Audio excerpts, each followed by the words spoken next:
Kita kung naatay umaabot nga bisita, normal ra gyud na nato nga mangandam. So may mga pangandam nga atong buhaton. Of course, atong limpyuhan ang atong balay.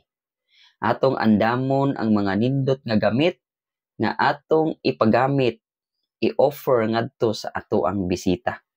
Atong andamon ang iyang kwarto kung asa adto siya mopahulay. But what if ang kanang maong bisita wala nagpahibalo nga mobisita sa inyo ha? Unya ni kalit lang og abot. Unsa kay imong buhaton? Imo ba siyang dawaton? Or imo siyang ingnon nga dili ka mo dawat niya kay wala ka nakapangandam?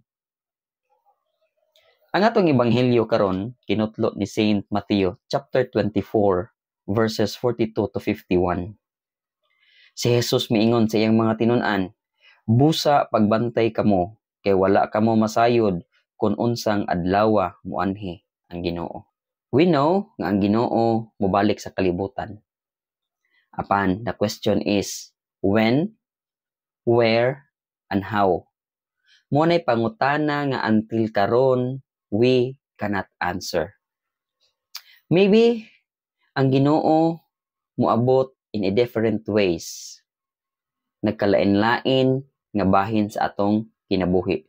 Maybe ang atong gi-imagine nga inikabot niya gikan sa langit, munaog siya sa atong tagsa-tagsa og personal nga kinabuhi, dili na mao ang mahitabo. Moabot siya in a personal way.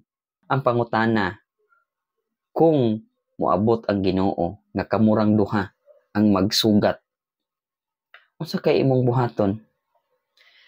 Aduna pa bay time nga moingon ka nga Lord, ayaw sa Lord because I'm not yet ready? Or siguro nakapangandam na ka. Moingon ka, okay Lord, kay naa naman ka, dili na nako balibaran. We really do not know sa unsang paagiha. That's the big question mark natong tanan. Wa gyud ta makahibalo kung anos moabot ang Ginoo.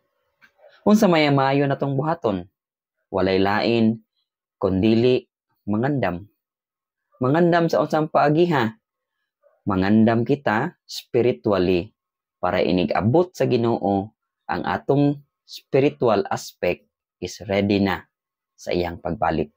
Dili na ta mahingawa nga mukuyog niya, kinaa naman siya. Timan-i, ang Ginoo usa ka espesyal nga bisita nato. Kay kitang tanan musugot ag sa dili, gusto man tang moadto sa langit.